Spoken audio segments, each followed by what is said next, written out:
The orchestra faltered. A single violin screeched into silence as every head in the Harrington ballroom turned. Miss Isabel Fairmont had just slapped the most powerful duke in England. The echo of the strike hung beneath the chandeliers like a scandal waiting to explode. Gasps rippled through silk and satin. Fan handles snapped open. Whispers ignited. And the Duke of Harrington did not move. He simply stood there before her, tall and immovable, blue eyes colder than the marble columns surrounding them. "Explain yourself, Miss Fairmont." His voice was quiet, but the entire ballroom heard it. Isabel lifted her chin. She knew exactly what this moment meant. A governess humiliating a duke before half of London's aristocracy. There were consequences for such things, consequences that ruined lives. But she refused to retreat. "You insulted my father, Your Grace." A murmur surged through the crowd. The duke's gaze sharpened. "I stated a documented fact." "No," Isabel replied steadily. "You repeated a lie." The duke's expression hardened. Behind him stood half the most powerful men in England. Lords, generals, ministers, men who had built their lives around reputation and silence. And Isabel Fairmont had just shattered both. Lady Harrington appeared at Isabel's side, pale with fury. "Miss Fairmont," she hissed, "you will apologize immediately." But Isabel did not look at her.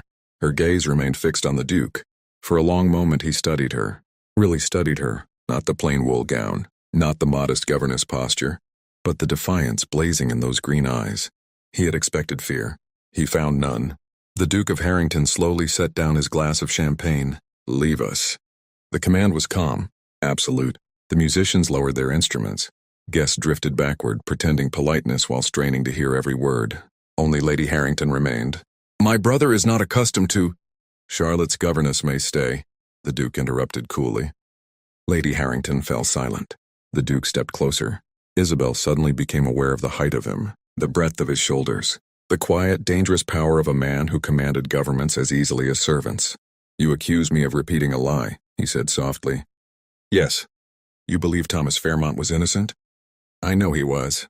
Another wave of whispers moved through the ballroom. The Duke's jaw tightened. Thomas Fairmont, the disgraced mathematician who had died under accusations of fraud 5 years earlier. A scandal the East India Company had buried quickly, and yet here stood his daughter, slapping dukes and challenging history. "You are very certain for a woman who was barely 20 when the investigation concluded." "I am certain," Isabel replied, "because my father taught me how to read patterns." His eyebrow lifted slightly. "Patterns?" "Yes."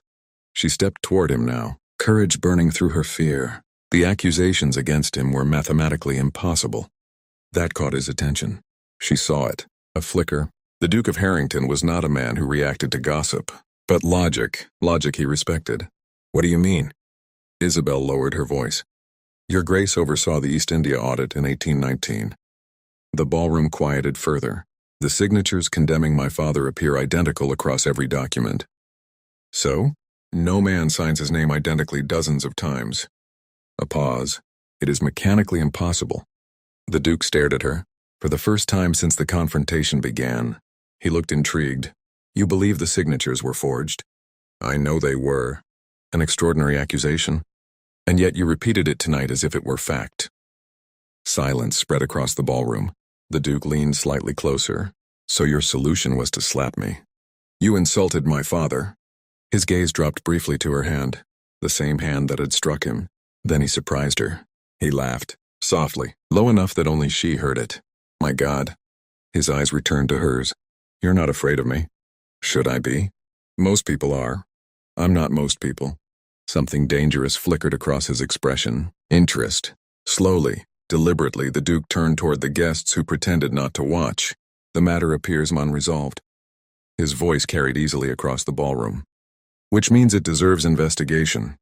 Shock rippled through the crowd. Lady Harrington nearly fainted. The Duke looked back at Isabel. "Miss Fairmont." "Yes, Your Grace?" "If you are correct." His voice lowered again. "Then someone manipulated official records inside the Crown's own system." "That is exactly what I believe." "And if you are wrong?" She did not hesitate. "Then you may ruin me publicly." A long silence followed. The Duke studied her as though solving a puzzle. Finally he said, "Come to my library tomorrow night." Isabel froze. "Your Grace?" "You claim to understand patterns." He stepped aside slightly. "As it happens," his voice softened, The crown has several messages that require deciphering. A ripple of astonishment swept through the room. Prove your theory, the Duke continued. And if you succeed, his eyes locked onto hers, I will personally reopen your father's case. Isabel's heart slammed against her ribs. The ballroom felt suddenly too small, too warm. Do we have an agreement, Miss Fairmont? She looked at him, at the man she had just publicly humiliated, the man feared by half of England. And yet, something in his gaze was not anger. It was curiosity, dangerous curiosity. Very well, she said quietly. The Duke's mouth curved slightly. Excellent. He lifted his champagne again. Now, he announced smoothly to the ballroom. Let us continue dancing. Music resumed. Conversations erupted. Scandal bloomed like wildfire. And Isabel Fairmont realized something far more dangerous than humiliation had just begun. She had challenged the most powerful Duke in England. And somehow, he had invited her into his secrets. London did not forgive scandals easily. By the following morning, every drawing room in Mayfair whispered the same story. A governess, a slap, and the Duke of Harrington smiling afterward.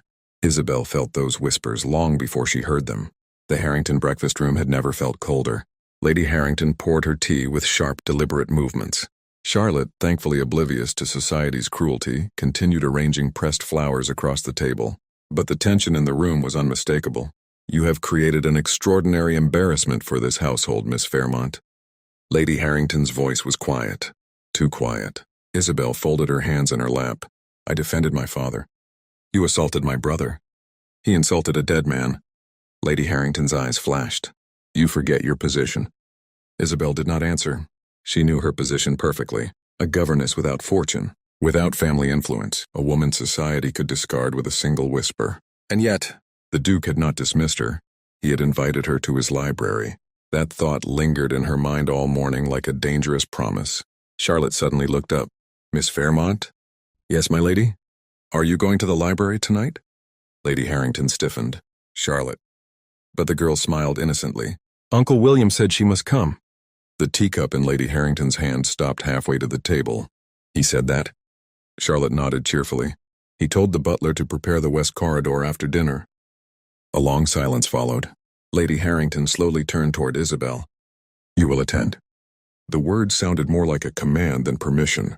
I beg your pardon. My brother rarely changes his mind once a decision is made. Her gaze sharpened, and when he becomes interested in something... She paused. It is rarely safe for the object of that interest. Isabel held her stare. I am not afraid of the Duke. That, Lady Harrington said quietly, is precisely the problem. Night fell slowly over Harrington House. Rain tapped gently against the tall windows. The corridors had grown silent. Servants retired. Candles burned low, and Isabel Fairmont stood outside the forbidden door. The Duke's library. Every servant in the house knew the rule. No one entered without permission. No one. Yet the door stood slightly open. Light spilled across the marble floor. Her pulse quickened. For a moment she hesitated. Then she stepped inside. The library was larger than she imagined. Floor-to-ceiling shelves wrapped the room in dark mahogany. Maps covered one wall. A massive desk stood beside the fireplace. And near the window, the Duke of Harrington waited. He was not dressed for society tonight. No ceremonial coat. No jeweled orders. Only a dark waistcoat and loose cravat. The absence of formality made him look younger, more dangerous. You're punctual. His voice broke the silence. I dislike wasting time, Your Grace. He studied her for a moment, then gestured toward the desk. Come here. 3 sheets of paper lay beneath the candlelight, each covered in strange symbols. Codes. Isabel felt a small spark of recognition. You intercepted these? The Duke raised an eyebrow. You recognized them immediately. They're substitution ciphers. She stepped closer. Her fingers hovered above the parchment. The key rotates every few characters. A faint smile appeared at the corner of his mouth. Interesting? She scanned the first line. Her mind began moving instinctively. Patterns, repetitions, structure hidden beneath chaos. French ports, she murmured. His gaze sharpened. You can read it already? Partially. She reached for the pen beside the papers. Without asking permission, the Duke did not stop her. The room filled with silence except for the scratch of ink. Minutes passed. Then Isabel froze. Her eyes widened. What is it? These aren't merchant codes. She slowly turned the paper toward him. They're military movements. His expression darkened. Continue. She translated the final line, then set the pen down. Troop shipments from Calais, she said quietly.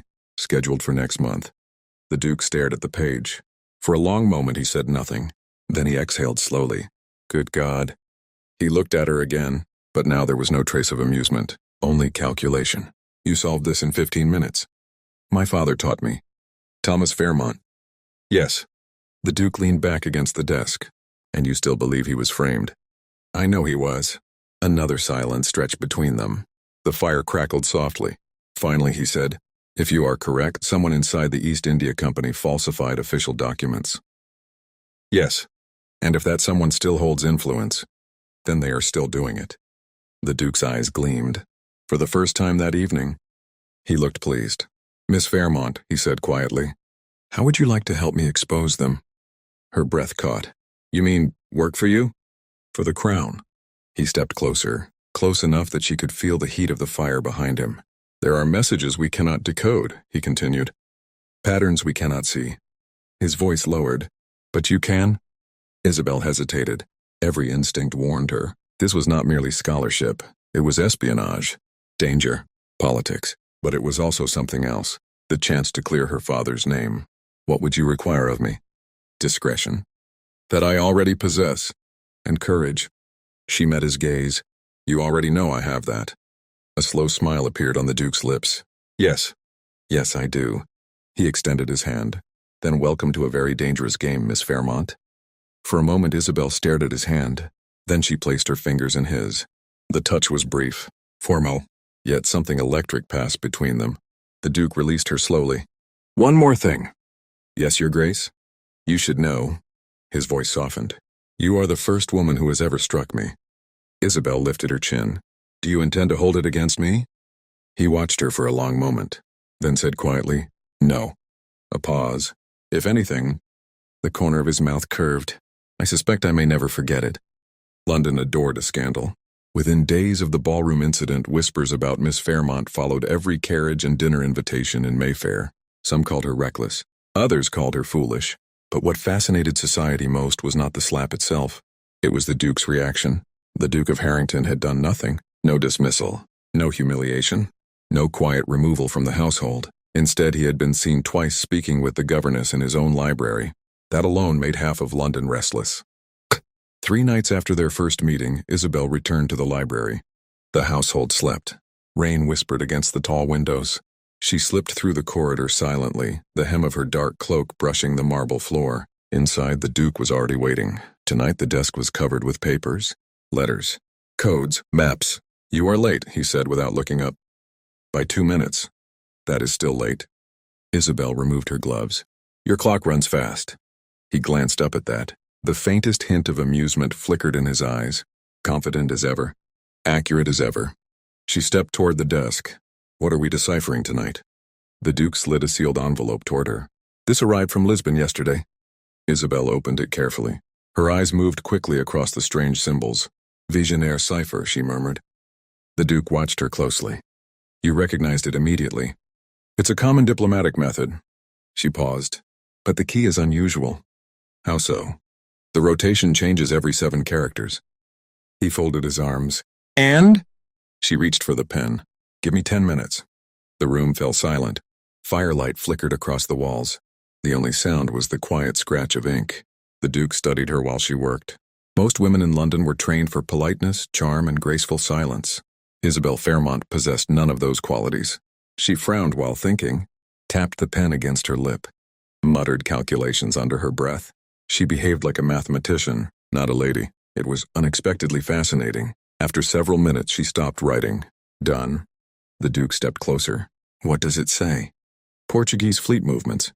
His expression sharpened. She pointed to the translation. They're coordinating with French vessels near Cadiz. That shouldn't be possible. It is if someone inside the British trade network is leaking schedules. The Duke's gaze darkened. Someone powerful. Yes. Silence stretched between them. Then he said quietly, You realize what this means? Yes. You are now involved in matters of state. I assumed that already. You could be questioned. I expected that. You could become a target. At that, she finally looked up. Your Grace. Yes? I have already been ruined by society once. Her voice was calm. I have very little left to lose. Something in that answer shifted the atmosphere. The Duke studied her for a long moment. Then he said quietly, "You are either very brave," he stepped closer, "or dangerously stubborn. Both." His mouth almost smiled. Hours later, the final code was complete. Isabel stretched slightly, rubbing her fingers. "You work like a soldier," the Duke observed. "Patterns do not wait politely. You've done this before." "Yes." "With your father?" She nodded. He taught me mathematics when I was 12. "And espionage?" "No." She met his gaze. "Only truth." The Duke looked at the translated papers again. Then back at her. "You still believe the documents condemning him were forged?" "I know they were. And if we discover otherwise?" Her voice did not waver. "Then I will accept the truth." A pause. The Duke walked slowly toward the window. Rain streaked the glass outside. "You understand," he said quietly, "that exposing the wrong man could destroy powerful families. Justice often does." He turned back. "And if that family were mine?" The question hung in the air, heavy, dangerous. Isabel's breath caught slightly. "Is there reason to suspect that?" The Duke did not answer immediately. Instead, he studied her face, her courage, her stubborn refusal to bend. Then he said softly, "I am asking whether your loyalty to the truth is greater than your fear of me." She held his gaze. "My loyalty to the truth is greater than my fear of anyone." Another long silence followed. Then something unexpected happened. The Duke laughed, not the polite aristocratic chuckle used in drawing rooms. A real laugh, low, quiet, almost surprised. "God help the man who tries to lie to you, Miss Fairmont." "Many already have." "Yes." He looked at her carefully. "I suspect that is about to change." Their eyes held. Too long. The fire crackled softly behind them. Neither moved. Neither spoke. Until a sudden knock struck the library door. Both turned. The Duke's expression hardened instantly. "Enter." The door opened. Lady Harrington stepped inside. Her sharp eyes moved from her brother to Isabel, then to the scattered code sheets across the desk. For a long moment she said nothing. Then her voice cut through the room like ice. "William." The Duke straightened. "Yes?" "You are working with my governess." It was not a question. His answer was calm. "Yes." Lady Harrington's gaze moved slowly to Isabel. "You may leave us, Miss Fairmont." But before Isabel could move, the Duke spoke. "No." The word echoed through the library. London society did not require proof to destroy a woman. Whispers were enough. Within 2 days of Lady Harrington's discovery, the rumors began to spread through Mayfair drawing rooms like perfume drifting through silk curtains. A governess visiting the Duke's private library at night, repeatedly. Some called it scandal. Others called it seduction. By the end of the week, the story had grown far uglier, and Isabel knew exactly who had started it. Lady Harrington. The tension reached its peak at the Harrington Spring Ball. Crystal chandeliers flooded the grand ballroom with golden light. Violins floated through the air. Ladies in shimmering gowns glided across polished marble floors. And Isabel Fairmont stood alone near the wall, invisible again. But this time, the invisibility felt different. Now the whispers followed her. "Is that the governess? The one from the scandal? They say the Duke keeps her in his library at night." How improper.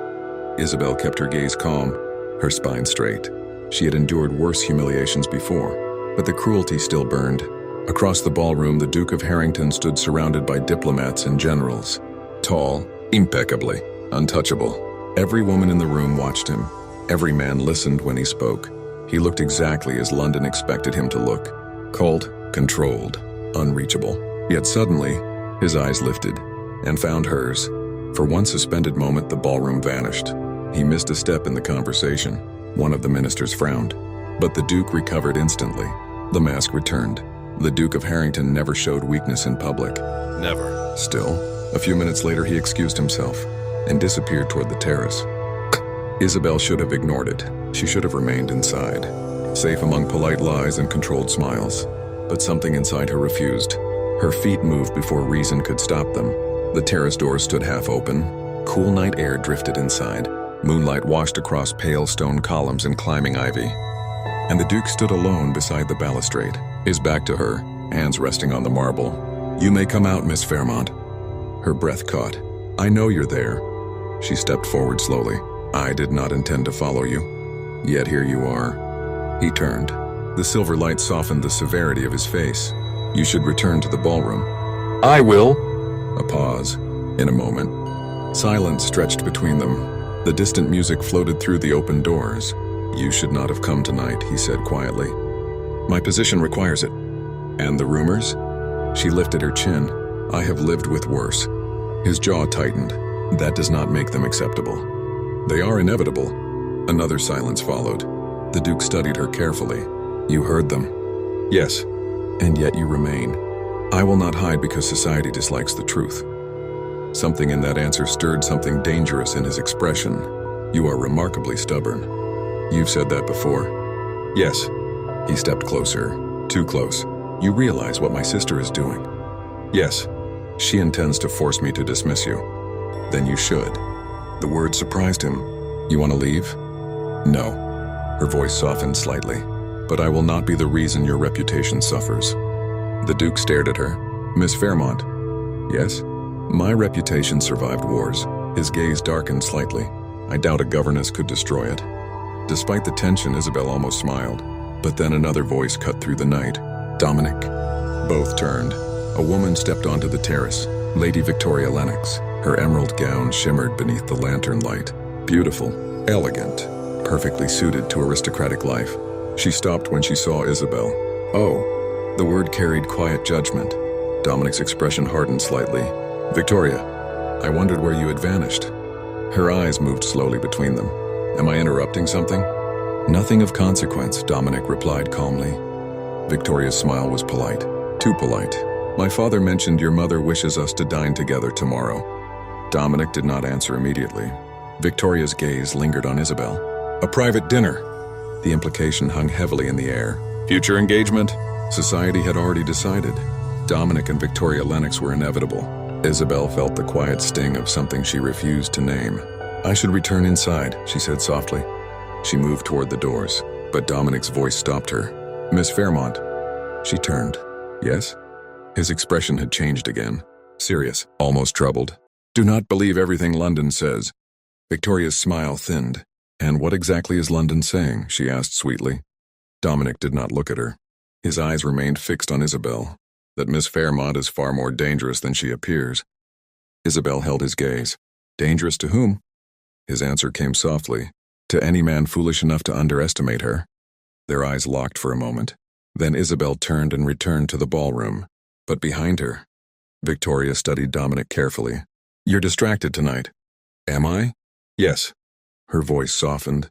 "You rarely notice governesses." Dominic looked out across the dark gardens. "You're right. And yet this one seems to interest you."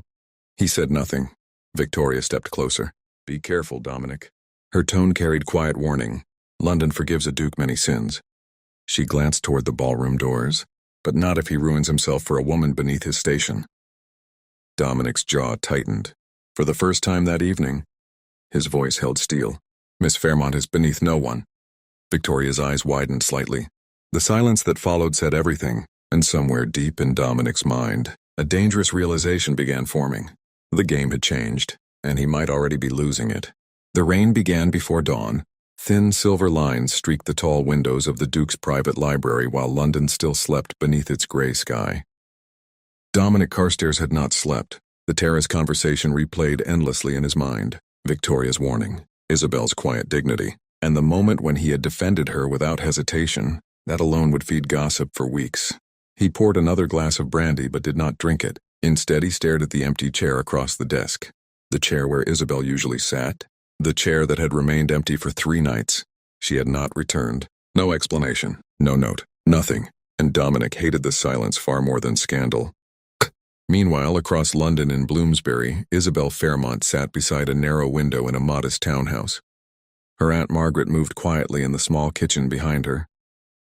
The house smelled of bread and tea, a peaceful smell, a safe smell, but Isabel's thoughts refused to calm. The folder lay open on the table. Inside it, copies of the East India Company records Dominic had once allowed her to examine. She had not meant to look again, yet curiosity had betrayed her. Again. Her fingers trembled slightly as her eyes returned to the signature. Henry Carstairs. Dominic's father. The name repeated again and again beneath the accusations against Thomas Fairmont. Her father. Each signature looked identical. Perfect. Too perfect. Forgery. Her mind knew that now, but her heart had not yet caught up. because even if Dominic's father had been innocent, the man responsible still belonged to the same world, the same powerful system that had destroyed her family. And Dominic himself. Dominic had offered to sacrifice everything for justice, even his own name. The memory made her chest tighten painfully. A knock on the door shattered the silence. Aunt Margaret entered the room. "My dear," she said gently, "there is a gentleman asking for you." Isabel's breath caught. "His name?" "Viscount Carstairs." Her heart stumbled. "He looks rather determined," her aunt added carefully. Isabel closed the folder. "I will see him." Dominic stood in the small parlor like a man who had stepped into a different world. The room was modest, simple furniture, books stacked everywhere, fresh flowers in a ceramic vase, a quiet home, the sort of place London's aristocracy rarely noticed. When Isabel entered, he turned instantly. For a moment, neither spoke. She looked different here, less guarded, less distant, and somehow more beautiful. "You found me quickly," she said. "I had help." "From the Duke?" "Yes." She nodded slowly. Silence settled between them. Finally he spoke.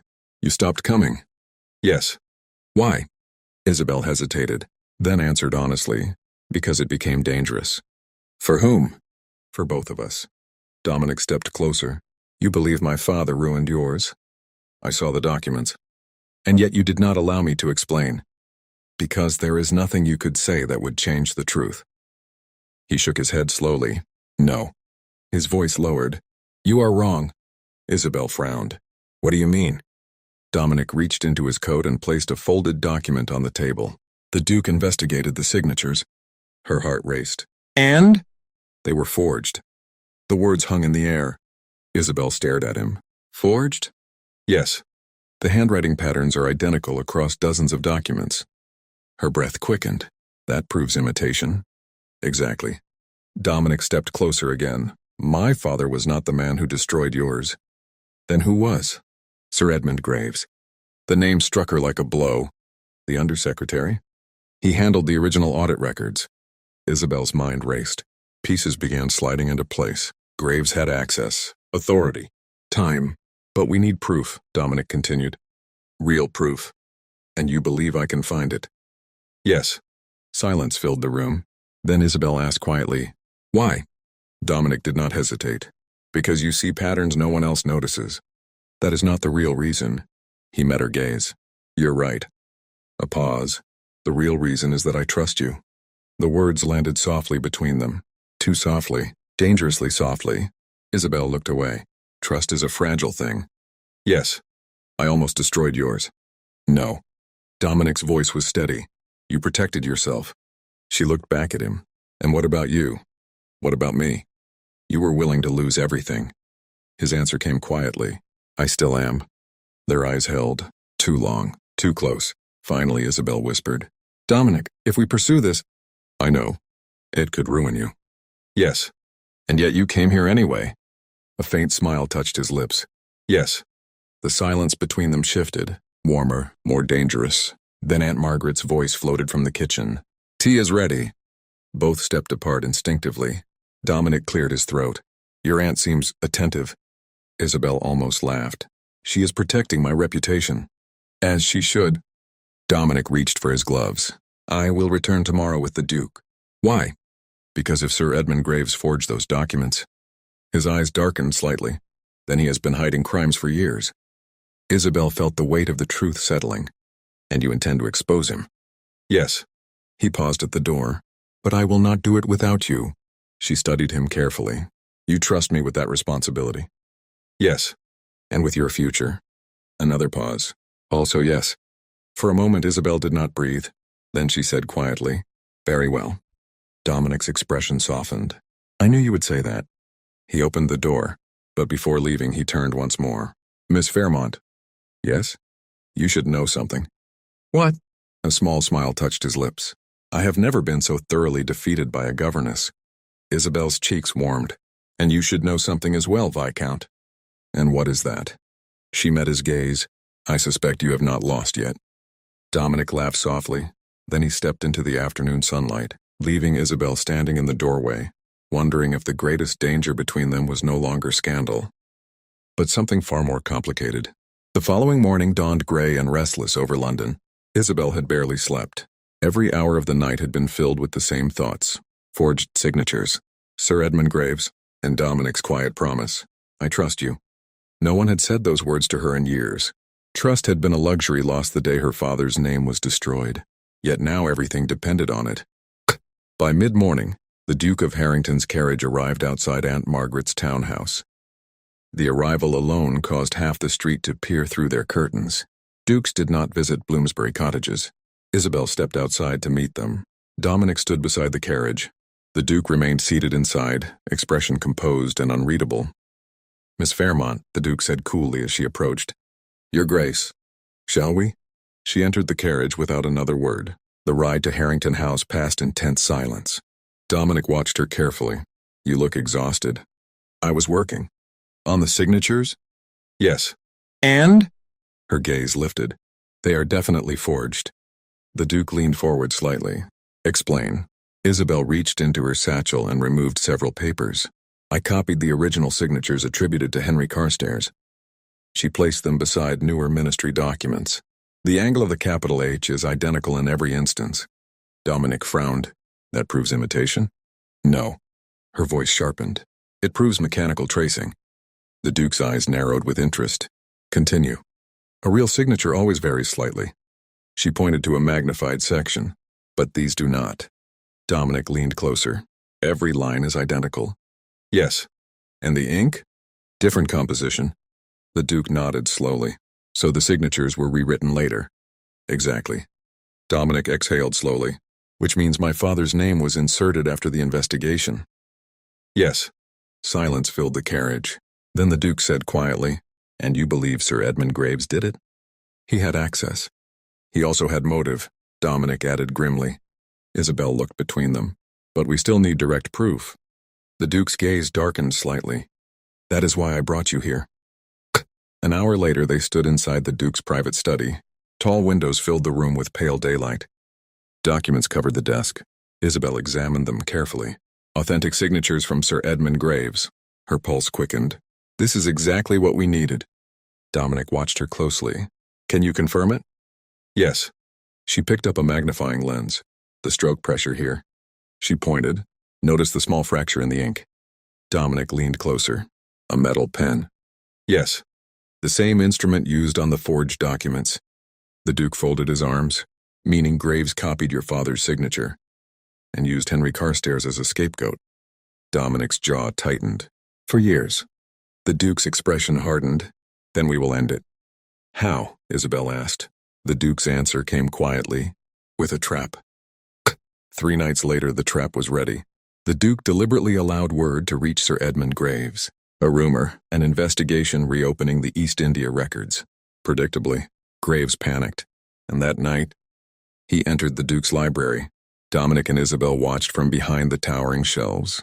The room remained dark except for moonlight through the tall windows. Graves moved quickly, straight toward the hidden compartment behind the books. His hands trembled as he searched. Where are they? He muttered. Dominic stepped forward from the shadows. Looking for these? The lamps ignited instantly. Graves froze. The Duke appeared at the doorway with 2 ministry officers.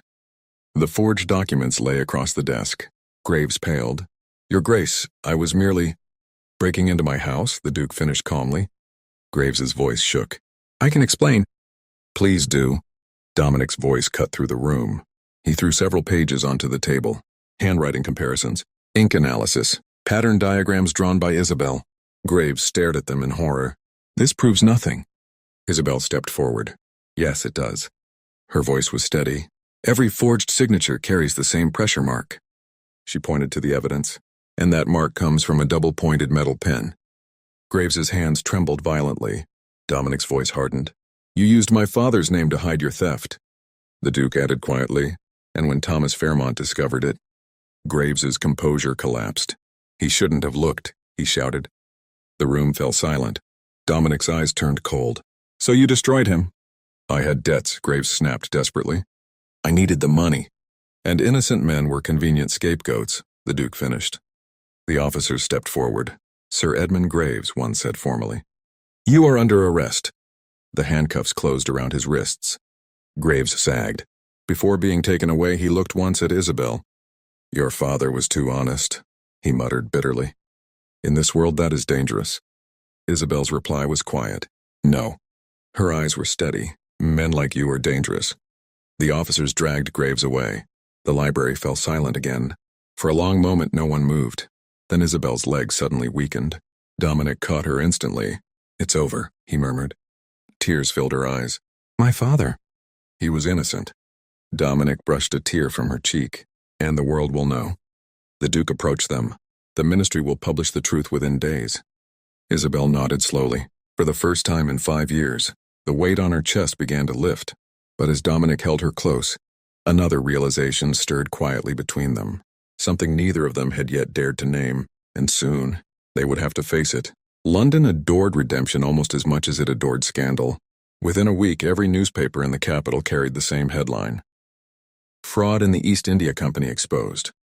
Sir Edmund Graves had been arrested, the forged documents uncovered, and 2 names, once ruined, were publicly restored. Thomas Fairmont, Henry Carstairs. The truth spread through drawing rooms and clubs with breathtaking speed.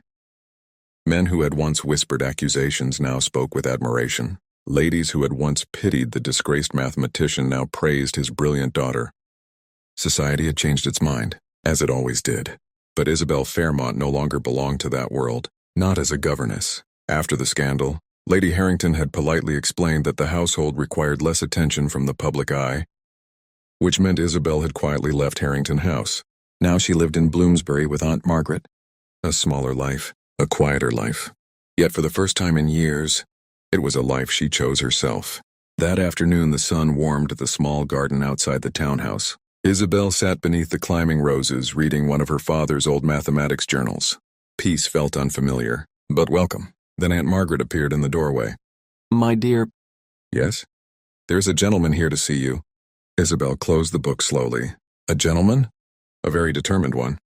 Her aunt smiled slightly. He insisted as a matter of great importance. Isabel already knew. Is his name Dominic? Her aunt blinked. Yes, actually. A small laugh escaped Isabel. Please let him in. Dominic Carstairs entered the small parlor moments later. He looked strangely nervous. Not the confident aristocrat London knew. Not the sharp-minded spy she had worked beside. Just Dominic, holding his hat in both hands like a schoolboy awaiting judgment. Miss Fairmont. Viscount. For a moment neither spoke. Then Isabel gestured toward the sofa. You look as though you are about to face a duel. Dominic laughed quietly. Possibly worse. He sat beside her. I spoke with your aunt. You did? Yes. And? She informed me that if I intended to ruin your peace again. He hesitated. I must first prove my intentions are honorable. Isabel's lips curved. She is very protective. As she should be. Dominic inhaled slowly. Then he stood. Before Isabel could react, he dropped to one knee. Her breath caught. Dominic! I know the proper order of things was already ruined by espionage and political conspiracies, he said quietly. But I would like to correct at least one mistake. He opened a small velvet box. Inside rested a delicate gold ring. Miss Isabel Fairmont. His voice softened. Will you allow me to court you properly? The question hung in the quiet room. From the kitchen, a teacup clattered loudly. Aunt Margaret was clearly listening. Isabel's eyes filled with warmth. You wish to court me? Yes. Walks in the park? Yes. Awkward tea visits supervised by my aunt? Yes. Flowers? Many. She tilted her head slightly. And if I refuse? Dominic smiled. Then I will return tomorrow and ask again. Her laughter slipped out before she could stop it. You are impossible. Yes. And stubborn. I learned from the best. Their eyes met. All the danger, all the secrets, all the nights deciphering codes beside candlelight. They were still there between them, but now something else had grown stronger. Trust, and something far more dangerous. Love. Finally, Isabel said softly, You may court me. Dominic exhaled in relief. But she added quickly. He froze. Yes? You must promise something first. Anything. She leaned closer. Never lie to me. His answer came instantly. Never. She studied him for a moment, then slipped the ring onto her finger. The small gold band caught the afternoon sunlight. Dominic looked at it as if it were the most extraordinary thing he had ever seen. Does this mean I may return tomorrow? Yes. And the day after? Yes. And the day after that? Isabel laughed. I suspect you intend never to leave. That is correct. He reached for her hand, then paused. May I? She nodded. Dominic lifted her hand to his lips and kissed it gently. From the kitchen came a very emotional sniff. Aunt Margaret. Dominic grinned. I believe your aunt approves. Very much. He stood and helped Isabel to her feet. For a moment they simply looked at one another. Two people who had nearly become enemies. Two people who had almost lost each other to secrets and suspicion. And yet, somehow, they had chosen the same side. Dominic brushed a loose strand of hair from her cheek.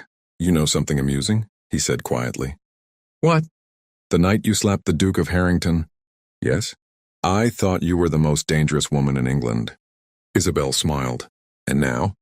His voice softened. Now I know you are. He kissed her gently. Not hurried, not reckless, but certain. Outside the window, London continued its endless gossip and ambition. But inside the small Bloomsbury house, something far more powerful had begun. Not scandal, not secrets, just two stubborn hearts, choosing each other, and choosing it again. Every day that followed,